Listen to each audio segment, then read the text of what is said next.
जानकी जीवन स्मरण जय जय राम पार्वती पते हर हर महादेव पुंडलीक वरदा हरि विठ्ठल.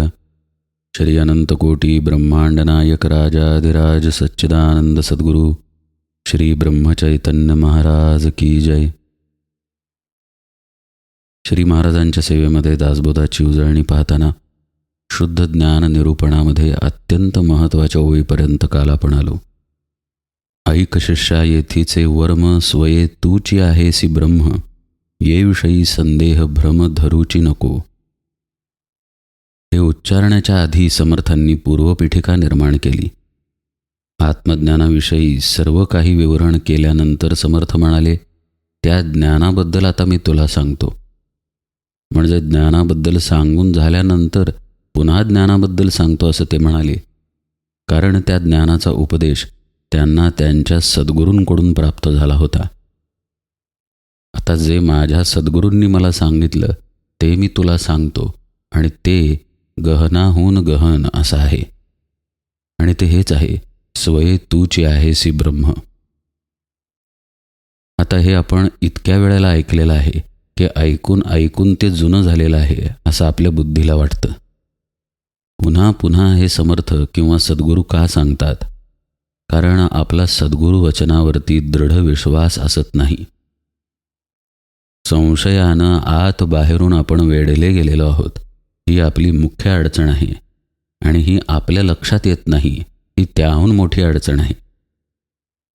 श्री महाराजांच्या चरित्रामध्ये एक अलौकिक गोष्ट येते. श्री महाराज थोरल्या रामापुढे भजन करत उभे होते.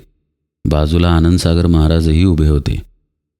काही कामानिमित्त श्री महाराजांना बाहेर जावं लागलं. श्री महाराज आनंदसागरांना म्हणाले की तू इथे थांब, मी जरा जाऊन आलो. असं म्हणून श्री महाराज जे गेले ते तब्बल 1-2 दिवसांनी परत आले. पण आनंदसागर महाराज तसेच श्रीरामाच्या पुढे भजन करत उभे होते. हे जेव्हा श्री महाराजांनी पाहिलं तेव्हा त्यांना भरून आलं. त्यांनी आनंदसागर महाराजांना मिठी मारली आणि म्हणाले, शाबास, याला म्हणायचं आज्ञापालन. म्हणजे कल्पना करा की श्री महाराजांच्या मुखातून शब्द आला, हा किती गांभीर्यानं श्रवण झाला असेल. इथे थांब, मी आलोच असं म्हटल्यानंतर ते केवळ थांबून उभे राहिले. याला म्हणायचं आज्ञापालन. इथे बुद्धी, तर्क, विचार यांनी कोणतीही हालचाल केली नाही. उभे राहा म्हटल्यानंतर ते उभे राहिले, आणि खरं आज्ञापालन त्यांच्याकडनं घडलं. आता आपण त्या जागी असतो तर आपण काय केलं असतं? आपण उभे राहिलो असतो निश्चित. पण थोडा काळ झाल्यानंतर बघ रे, महाराज राहिले का कुठे? अजून कसे आले नाहीत? असा विचार तरी आपल्या मनात आलाच असता. किंवा आपण मागे वगैरे वळून इकडे तिकडे पाहायला सुरुवात केली असती. देहधर्म आठवले असते, अनेक प्रकार घडले असते. पण आनंदसागर महाराजांचं असं काहीही झालं नाही. अहो, ते संत होते, आनंदसागर होते, म्हणून ते तसे उभे राहिले असा तर्क इथे अजिबात लढवू नये बरं का. कारण उदाहरण ही गोष्ट कायम उच्चच दिली जाते. कोण गणित शिकत असेल तर गणितामध्ये जो उच्च स्तरावरती पोहोचलेला आहे त्याचंच उदाहरण आदर्श म्हणून दिलं जातं. गिर्यारोहकाला माउंट एव्हरेस्ट म्हणूनच आदर्श रूप समोर ठेवावं लागतं. असंच परमार्थामध्ये सुद्धा संतांच्या, देवी देवतांच्या कथा यासाठीच सांगितल्या किंवा ऐकल्या जातात की त्यातून आपण काही घेऊन, त्यांच्या एवढं जमलं नाही तरी निदान काही टक्के तरी समर्पण शिकू शकतो. आता श्री महाराजांच्या प्रवचनांचं पुस्तक जर उघडलं, अगदी कोणतंही पान आजच्याच तारखेचं असायला पाहिजे असं नाही, तर त्या पानावरती आपल्याला श्री महाराजांचं वचन निश्चितपणे दिसेल. वचन बरं का, नुसती गोष्ट नव्हे. एखादी घटना किंवा एखादा तर्क श्री महाराजांनी मांडला असेल तर तो तर्क नव्हे, पण श्री महाराजांचं वचन, श्री महाराजांचं अभय आपल्याला निश्चित त्या प्रवचनात दिसेल की तुम्ही नामामध्ये राहा, नामामध्ये मला पहा, किंवा आणखी काहीही. आता ते आपण धरून ठेवत नाही, ही आपली अडचण आहे, आणि इथे आपला संशय आड येतो. आपल्यापैकी कुणीही नामस्मरण करत नाही, श्री महाराजांवरती भक्ती नाही, श्रद्धा नाही असा अर्थ मुळीच नाही. त्याच्या तीव्रतेचा इथे विषय सुरू आहे. आपण जप करतो, अगदी शांतपणे जपाला बसतो, शांतपणे जपातून उठतो, श्री महाराजांच्या आणि नामाच्या चिंतनामध्येही असतो. पण प्रपंच ही अत्यंत अशाश्वत गोष्ट आहे. समुद्रामध्ये जहाज आहे, वादळ सुटलेलं आहे, अशावेळी पाऊसही जहाजावरती पडतोय, समुद्राच्या लाटांचे तुषारही जहाजांवरती पडतायत, एखाद दुसरी लाटही जहाजावर येऊन पडती आहे, असा विलक्षण प्रकार सुरू असतो. अशावेळी जहाजानं पाण्याला दूर तरी कसं ठेवायचं? एकतर ते पाण्यातच आहे आणि त्यात वादळ आलेलं आहे, वरूनही पाणी, खालूनही पाणी, आजूबाजूनं पाणीच पाणी. असं आपलं प्रपंचामध्ये, कर्तव्य कर्मांमध्ये होतं. नामस्मरणाची बैठक छान झाली आहे, यात काही वादच नाही. पण आपण गाडी काढून कामावरती जायला लागतो, ट्रॅफिक जाम लागतं, किंवा आपल्या डोळ्यांपुढे अशी घटना घडते की आपल्या संतापाचा पारा आपल्याही नकळत वरती जातो. ज्यावेळी वर जातो त्यावेळी आपण सावध असत नाही. ज्या नामाच्या किंवा ध्यानाच्या शांततेला आपण काही वेळापूर्वी अनुभवलं, ती शांतता पूर्ण विस्मृतीत जाते आणि आपण केवळ संताप हाच स्वभाव आहे अशा तऱ्हेनं वागायला लागतो. मग कुणी हा संताप आत दाबेल, मनातल्या मनात शिवी देईल आणि पुढे निघून जाईल. कुणी हा संताप प्रगट करेल, आरडाओरडा करेल, त्याही पुढे जाऊन काही जणांची रस्त्यात मारामारी होईल. प्रकार काहीही घडला तरी सुरुवात त्याची संतापामुळे झालेली आहे आणि त्याच्याही मुळाशी आपण बेसावध असणं ही गोष्ट आहे. आता कुणी म्हणेल की हे जे घडलं ते इतक्या पटकन घडलं की लक्षातही आलं नाही. पण जीवनामध्ये बहुतांश वेळेला आपलं असंच होतं, आपल्या लक्षातच येत नाही आणि आपण विकारांमध्ये लोळत असतो. आपल्याला माहीत नाही असं नाही की आपण श्री महाराजांचे आहे, श्री महाराजांना हे आवडणार नाही. भगवंताचं नाम, तिथे श्री महाराज, माझे महाराज, माझा भगवंत, माझं नाम, हे भाव आपल्याला काही अपरिचित नसतात. पण ज्यावेळी भोगांची वेळ येते त्यावेळी आपण ते बाजूला ठेवून भोगांमध्ये लिप्त होऊन जातो आणि सूक्ष्मतेनं पाहिल्यावर लक्षात येईल की हे आपण जाणून बुजून केलेलं असतं. घडलं हो म्हणून घडलं असं अजिबात असत नाही. आपण जाणून बुजून त्या भोगांमध्ये लिप्त होतो आणि भोग हा कायम मन, बुद्धी, चित्त, देह या पातळीवरतीच राहतो. मग कुणावरती संतापणा असेल, कुणाबद्दलचा मत्सर असेल, कामभावना असेल, कोणत्याही प्रकारची इच्छा असेल, किंवा द्वेष, न्यूनगंड, श्रेष्ठतागंड अशा प्रकारच्या भावना असतील, किंवा चित्तामधील अस्वस्थता असेल, हे सगळं काही आपण जाणून बुजून स्वतःकडे ओढवून घेतो. कबीरांची एक गोष्ट आहे. कबीर एकदम उठले आणि धावायला लागले. आता कबीर साहेब का धावतायत हे पाहत पाहत लोकही त्यांच्याबरोबर धावायला लागले. एके ठिकाणी कबीर गेले आणि काटेरी झाड पाहून त्या झाडाला त्यांनी मिठी मारली. कबीरांच्या अंगामधून रक्त बाहेर यायला लागलं. लोक म्हणाले, अहो महाराज काय करताय, झाडाला सोडा, रक्त येतंय. कबीर ओरडायला लागले, अरे झाडाला नाही मी धरलेलं, झाडानं मला धरले, त्याला सोडायला सांगा. लोक म्हणाले, अहो तुम्हीच झाडाला धरलेला आहे, झाड कसं तुम्हाला धरेल. ही कथा वेगवेगळ्या प्रकारांनी सांगितली जाते, पण मतितार्थ एकच आहे की कबीरांना हे लोकांना दाखवून द्यायचं होतं की प्रपंचाला आणि त्यातील आसक्तीला आपण स्वतःहून धरलेला आहे, प्रपंचानं आपल्याला धरलेलं नाही. त्यामुळं प्रापंचिक सबबी सद्गुरूंना मुळीच सांगू नयेत.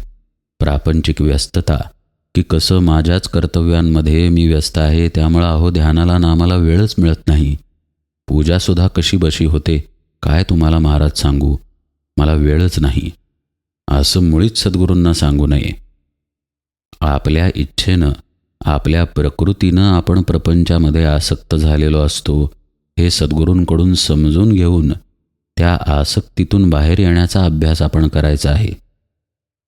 आपण आसक्त नसणं एवढीच गोष्ट आपल्याला जर जमली तरी आपलं पुष्कळसं काम होईल.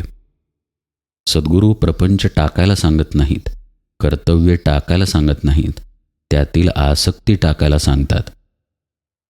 हा ट्रॅफिकमध्ये येणारा संताप आणि आत्तापर्यंतच्या आसक्तीचा प्रवास आपण अशासाठी पाहिला की सद्गुरूंनी जो उपदेश दिलेला असतो त्यावरती आपण कसे संशयी असतो. तिथे पूर्ण विश्वास नाही, म्हणूनच आपण आसक्त होतो. श्री महाराजांच्या किंवा आपल्या सद्गुरूंच्या जे कोणी असतील ते त्यांच्या पायावरती आपण डोकं ठेवतो, पण केवळ एक उपचार म्हणून, केवळ एक औपचारिकता म्हणून. सद्गुरूंच्या पायांवर डोकं ठेवणे याचा अर्थ आपलं मन, बुद्धी, चित्त, अहंकार, अंतःकरण त्यांच्यापाशी समर्पित करणे, त्यांच्या उपदेशामध्ये ते विरघळवून टाकणे. एकदम हे जमणार नाही, पण त्याचा अभ्यासही आपण करत नाही. म्हणून सद्गुरू वचन पुन्हा पुन्हा समर्थांना सांगावं लागतं. नाहीतर एकदा झालेली भेट, एकदा झालेली दृष्टादृष्ट आणि एकदा सद्गुरूंनी सांगितलेलं वचन की ऐक शिष्या येथीचे वर्म स्वये तूची आहेसी ब्रह्म, हे साधकाला पुरेसं आहे. पण असं बहुतांश लोकांचं होत नाही. सद्गुरू वचन ऐकलं जातं, पण ते मुरवलं जात नाही, त्याचा अभ्यास केला जात नाही. आणि जहाज जसं मगाशी आपण पाहिलं वादळात अडकलेलं आहे, तसं आपण काम, क्रोध, लोभ यांच्या वादळामध्ये अडकून आपल्याही नकळत वाहवत जातो. म्हणून पुन्हा पुन्हा समर्थ हे सांगतात, कारण पुन्हा पुन्हा आपण ते श्रवण करावं, म्हणजे कधीतरी आपण त्याचं गांभीर्यानं मनन करू, चिंतन करू, कधीतरी गांभीर्यानं तो भाव आतमध्ये मुरवण्याचा प्रयत्न करू. अगदी साधी गोष्ट पहा, आपण सद्गुरूंचा अनुग्रह घेतो, पण अनुग्रह घेतल्या क्षणापासून आपण असा भाव सांभाळून आहोत का की आपण श्री महाराजांचे आहोत, आणि तोही सदा सर्वदा. असे पुष्कळ दिवस जातात की नामस्मरणाला आपण बसतही नाही, ध्यानाला आपण बसतही नाही, म्हणवतो मात्र आपण स्वतःला अनुग्रहित. असे पुष्कळ दिवस जातात ज्यावेळी जप घडलेला असतो, ध्यान घडलेलं असतं, पण समाजातील किंवा घरातील वर्तन जर पाहिलं तर श्री महाराजांना किंवा सद्गुरूंना न आवडणारं असंच असतं. म्हणतो मात्र आपण स्वतःला अनुग्रहित. असे जर आपण असू तर समर्थांना पुन्हा पुन्हा सांगावं लागणारच की आत्मज्ञान काय आहे, कसं आहे, त्याचं लक्षण काय आहे, आणि वेदवचन काय आहे, श्रुतिवचन काय आहे, आणि कसं तेच सद्गुरूंनी सांगितलेलं आहे. म्हणून मागच्या निरूपणांमध्ये म्हटलं की प्राप्त गोष्ट आहे, म्हणूनच ती आपल्याला अपरिचित झाली आहे, आणि म्हणूनच ती गहनाहून गहन झाली आहे. हा विषय आपण सखोलतेनं पाहतोय, कारण समर्थांनी संदेह, भ्रम या गोष्टींचा उच्चार या ओवीत केलेला आहे. हे इतके मोठे शत्रू आहेत की याची जाणीव वरवर आपल्याला होत नाही. आपल्याला असं वाटतं काम, क्रोध, लोभ, मोह, मद, मत्सर हे आपले शत्रू आहेत. ते शत्रू निसंशय आहेत, पण ते शत्रू डोकं वर काढून हालचाल करतात, मुक्तपणे दंगा करतात, कारण आपण संशयी राहतो म्हणून. त्यांना तो दंगा करायला वाव मिळतो. असं पहा, लहान मुलं आहेत, आता लहानच ती दंगेखोर असणारच, पण जर जरब असेल तर ती आपल्या मर्यादेत वागतात. दंगा करतील पण प्रमाणात करतील.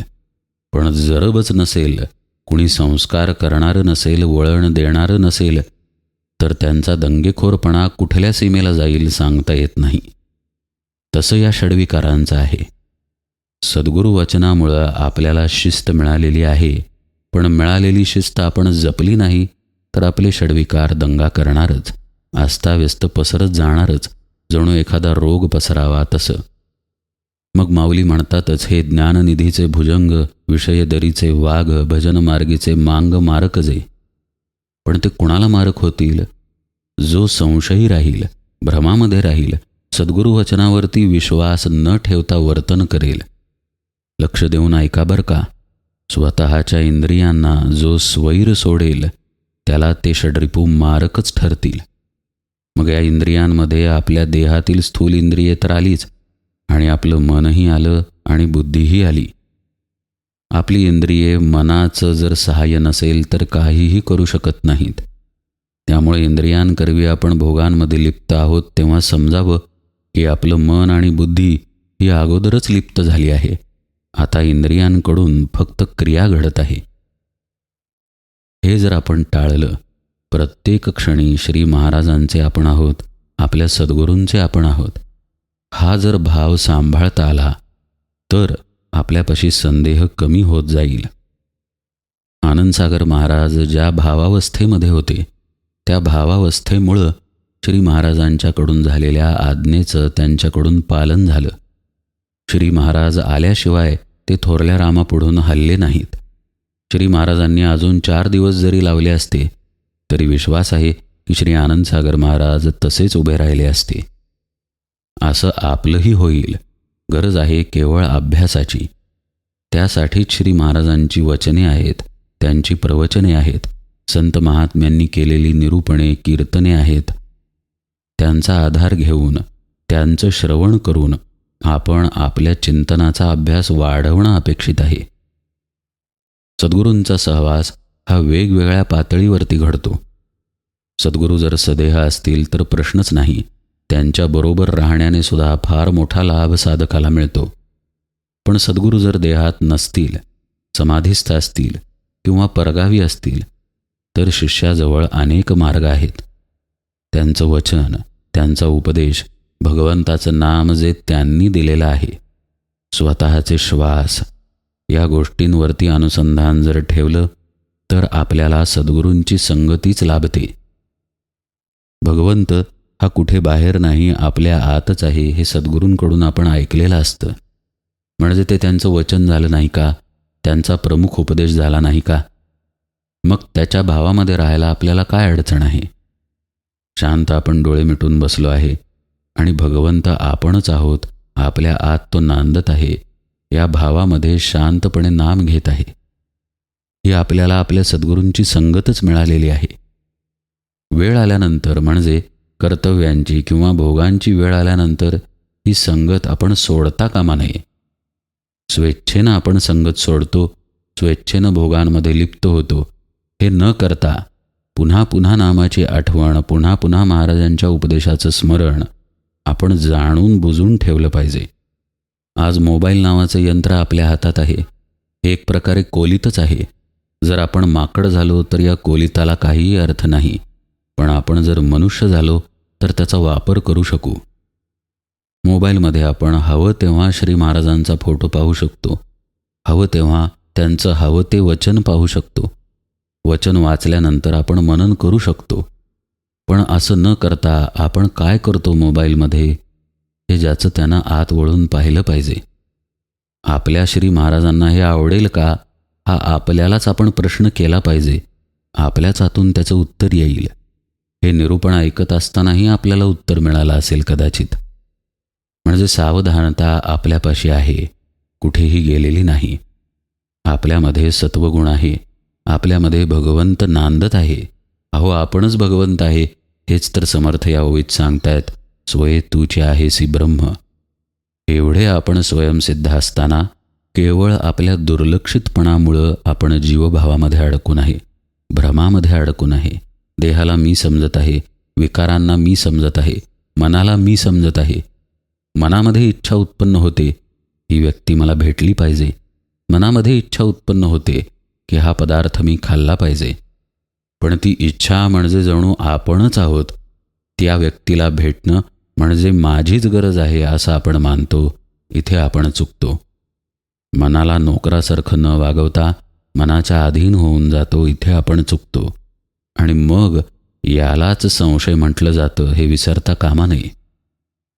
श्री महाराजांनी किंवा समर्थांनी या ओवीत जे सांगितलं, असं कसं असेल असं म्हणणं म्हणजेच संशय नव्हे.